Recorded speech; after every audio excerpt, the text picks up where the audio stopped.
के बाहर निकाल दिया था। ललित ने धक्का दे दिया था घर से बाहर। पुलिस बचाव के लिए हमें मारा जा रहा था मेरे भाई को, और मैंने अपने बचाव के लिए अपने भाई को बुलाया। पेट्रोल छिड़क के मेरे को मार रहे थे कि आज इसका खेल खत्म कर देते हैं।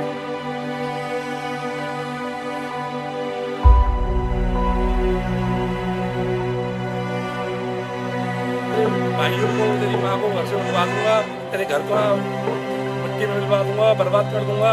तू या तो मेरे हिसाब से रह ले, या तो मैं तेरे को यहाँ से भगवा दूंगा।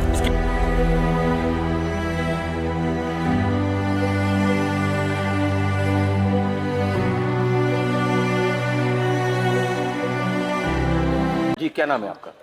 चालू है के साथ अपने परिवार के साथ आई है, माँ के साथ, भाई के साथ, पूरा मामला क्या है?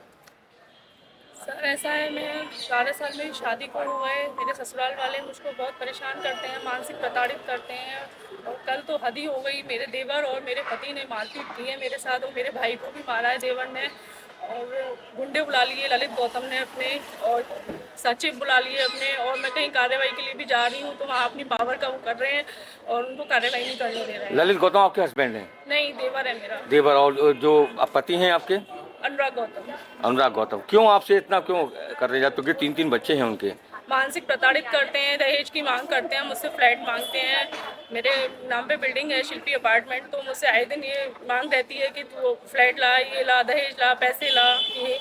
और मेरा सामान, मेरा जेवर सब ले रखा है। ना मेरे बच्चों को पढ़ा रहे हैं, ना मेरी दवा दारू करा रहे हैं। कल मुझे इतना मारा है, मेरी रीढ़ की हड्डी में दर्द हो रहा है, बहुत ज़्यादा दिक्कत में हूँ मैं। सर मेरे को न्याय चाहिए। मेरे बच्चे हैं, मासूम बच्चे, मेरे बच्चे को भी मारा है और खर्चे भी नहीं दे रहे हैं, ना बच्चों को पढ़ा रहे लिखा रहे हैं। मैं और मेरे भाई मिलके मुझको पढ़ा रहे हैं। और मेरे छोटे भाई को ललित गौतम ने गर्दन पकड़ के मारा है और गाल पे भी चांटा मारा है और धक्का भी दिया है उसको। इनका बैकग्राउंड क्या है वैसे? इनका बैकग्राउंड की ब्लॉक प्रमुख हैं और ललित वकील है वो। और मैं चाहती हूँ कि उसका लाइसेंस निरस्त हो और उसके ऊपर सख्त से सख्त कार्रवाई हो, और महिला के ऊपर इस तरीके से उसको नहीं करना तो चाहिए। कल रात को ये वाकया हुआ तो पुलिस से मदद नहीं मांगी आप? पुलिस से मदद मांगी मैंने, बचाने के लिए आई, पर उसने अपने गुंडे क्यों बुलाए? उसने गुंडे बुलाए अपने मुझे मारने के लिए। तो आप थाने चौकी गई? जी गई। क्या हुआ? उन्होंने ये कहा कि सर हमारे ऊपर से दबाव है, हम कार्रवाई नहीं कर सकते उनके ऊपर। ये कहा है? हाँ, वो अपनी पावर का फायदा उठा रहे हैं, तो इस तरीके से तो वो कुछ भी कर सकते हैं सर। तो आप क्या चाहती हैं, आप ये बताएं? मैं मेरे साथ न्याय चाहती हूँ, मेरे बच्चों को खर्चा मिले और मुझे न्याय मिले। और जो कल मेरे साथ वारदात हुई है और मेरे भाई के साथ वारदात हुई है, ललित गौतम के साथ सख्त से सख्त कार्रवाई हो। कोई प्रदर्शन भी किया था अपने परिवार वालों ने? किसने किया था कल? नहीं, कोई प्रदर्शन नहीं किया, कुछ भी नहीं। हम धरने पे बैठ गए थे ना, घर के बाहर कौन बैठा था? नहीं खड़े थे, घर के बाहर निकाल दिया था। ललित ने धक्का दे दिया था घर से बाहर। पुलिस बचाव के लिए हमें मारा जा रहा था मेरे भाई को, और मैंने अपने बचाव के लिए अपने भाई को बुलाया। पेट्रोल छिड़क के मेरे को मार रहे थे कि आज इसका खेल खत्म कर देते हैं। शादी में भी 80 लाख रुपए लगाया था, फिर 10 लाख रुपए का छूचिक दिया।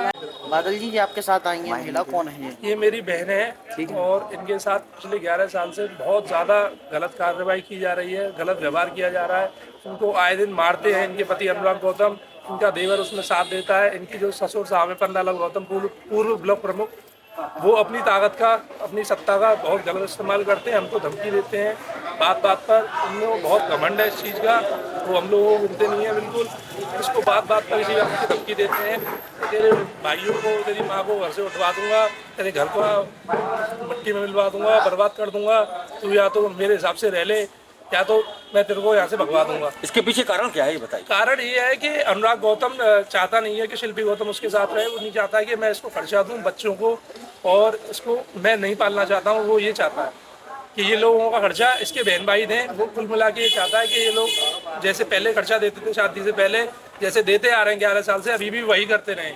अब हम लोगों की स्थिति नहीं है उस हिसाब से, पिताजी नहीं है हमारे, हम लोगों पर इतना पैसा नहीं है कि हम इसका खर्चा उठाते रहें। 3 बच्चों की पढ़ाई लिखाई का, इसका स्वास्थ्य का, इसकी स्थिति इतनी खराब है, इस पर खड़ा भी नहीं हुआ जाता। 3 ऑपरेशन हुए हैं इसके, लेकिन फिर भी इससे चाहते हैं कि इससे पूरे घर का काम कराएं। 1200 गज में उनकी कोठी बनी हुई है, पूरे घर का झाड़ू पोछा इससे करवाना चाहते हैं, सारा काम इससे करवाना चाहते हैं। इसको खाने के लिए रोटी नहीं देना चाहते हैं, घर में खाना बना के रसोई का ताला लगा देते हैं, इसको रहने नहीं देते हैं, इसको मानसिक प्रताड़ना देते हैं। अनुराग गौतम इसको मारता है, ललित गौतम देवर वो मारता है इसको। बीमार हो जाए तो इसको दवाई नहीं दिलाते हैं, खाने के लिए कुछ नहीं देते। बच्चे बीमार हो जाए उनको दवाई नहीं दिलाते हैं। इन सब चीज़ों के प्रूफ डॉक्टर हैं, डॉक्टरों से आप बात कर सकते हैं। डॉक्टर भी हमारे सपोर्ट में खड़े हुए हैं, जिनसे इनका ऐसा क्यों कर रहे हैं अगर वो बात करें तो? हमें यही चीज़ समझ नहीं आती है। हमने किसी चीज़ की कमी नहीं छोड़ी इन 11 साल में। उनको जो चीज़ उन्होंने 11 साल में हमसे मांगी, शादी पर जो मांगा हमने उनको सब कुछ दिया। हमारे पिताजी से जो बन पड़ा, जो इनकी औकात से ज़्यादा था वो दिया।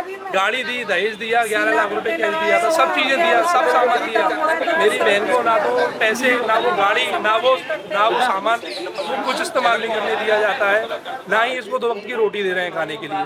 बहुत बुरी स्थिति कर रखी है। हम चाह रहे हैं कि अब इनका खर्चा बांध दिया जाए, बच्चों की पढ़ाई लिखाई का, मेरी बहन के स्वास्थ्य का, इन लोगों का रोज का भत्ता बांध दिया जाए। और हम लोग नहीं चाहते कि ये लोग साथ में रहें, क्योंकि अब जान से मारने की धमकी दे रहे हैं। कल तो इन लोगों ने अति कर दी। दीदी का फोन आया था मेरे पास, मैं मथुरा ही था उस समय, और ये रोते हुए चिल्ला रही थी कि बादल मुझको बचा ले, ये लोग मुझे जान से मार देंगे। मैं तुरंत 5 मिनट में वहाँ पर पहुँचा। जब वहाँ पर पहुँचा तो मैंने देखा कि अनुराग गौतम मार रहा था इसको, और लक्की गौतम पेट्रोल था या कुछ था उसके हाथ में, उसको लेके वो उस पर छिड़क रहा था और माचिस से इस पर आग लगाने की कोशिश कर रहा था। मैंने विरोध किया तो उन दोनों ने मुझको मिलकर मारा। ललित गौतम ने मेरी गर्दन पकड़ ली और फिर मुझको बहुत मारा था।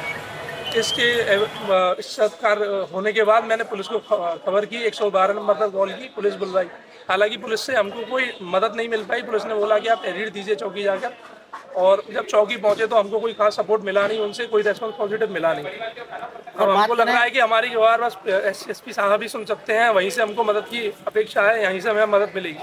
अगर भाई साहब बात करें तो बहन ने कभी कोई शिकायत की है पर ससुराल आज तक कोई शिकायत नहीं है। हम 11 साल से, हमारी बहन और हम लोग सब झेलते आ रहे हैं, हाथ जोड़कर रहते हैं लोगों के सामने कि कैसे भी भैया रह लो शांति से, इनको अपना लो भैया, रह लो, लेकिन वो नहीं चाहते हैं इसको रखना। वो ये बच्चे थे